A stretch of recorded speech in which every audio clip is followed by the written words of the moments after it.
Aujourd'hui, on a quasiment 80% de blessures par éclat, que ce soit obus, mortier, mine, des IED. C'est des engins qui explosent au passage des véhicules militaires, etc. Et ça peut créer des lésions, défigurer complètement des visages, même aujourd'hui. Imaginez-vous la scène, je suis dans un champ de mine au sud Liban, dans une pente à 45 degrés, la mine saute, je me retrouve aveugle, sourd, un sifflement infernal dans les oreilles, je sens la vie qui s'échappe de ce corps. Et naturellement, je crie ma douleur, mon amour à ma femme. Je n'avais jamais imaginé rentrer blessé, mutilé, amputé, touché au visage. Il faut qu'on sache reconstruire ces visages.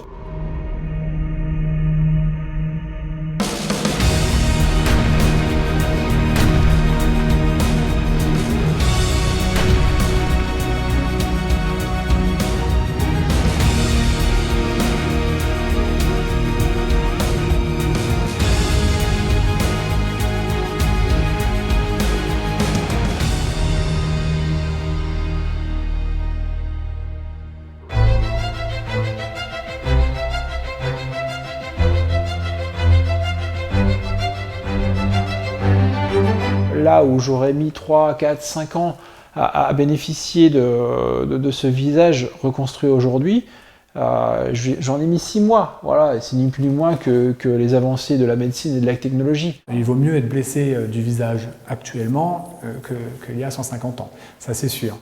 On est en train de passer une révolution qui est la révolution de la chirurgie 3D, planifiée, programmée sur ordinateur avec tous les moyens de technologie d'impression, de bioimpression 3D, impression 3 dimensions de plaques en titane, etc., de guides de coupe. Et ça, vraiment, la spécialité est en plein essor actuellement.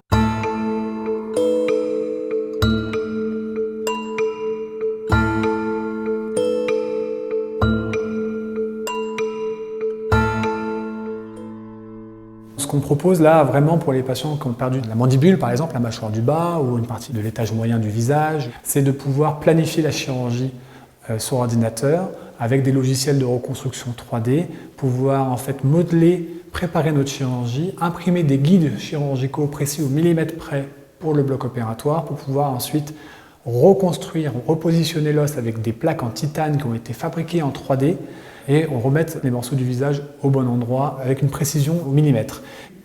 Et un jour, mon acuité visuelle augmentant, je suis allé dans mon espace douche, dans ma chambre militaire de Percy, j'ai allumé la lumière en tâtonnant, et puis j'ai dû m'approcher à 10 cm du visage pour voir à quoi ça ressemblait. Et donc j'ai découvert ce nouveau visage. Vous dire que je n'ai pas été choqué sera un mensonge. Voilà. Mais il y a eu cette acceptation assez rapide.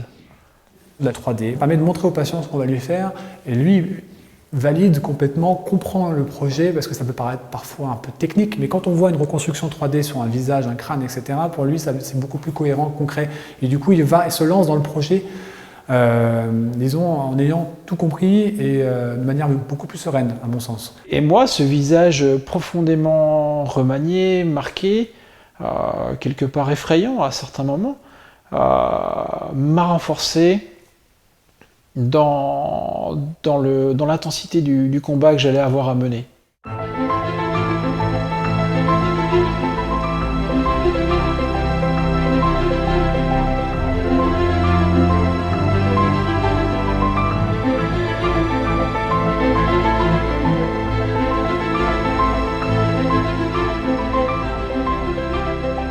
Il faut savoir qu'on travaille beaucoup avec le milieu civil, avec les centres hospitalo-universitaires, parce que les innovations elles se font de concert, en fait, c'est tous ensemble. Toutes ces informations sont partagées avec l'ensemble des chirurgiens maxillofaciaux, plasticiens, ORL, ophtalmo, civils et militaires pour proposer des reconstructions les plus parfaites possibles.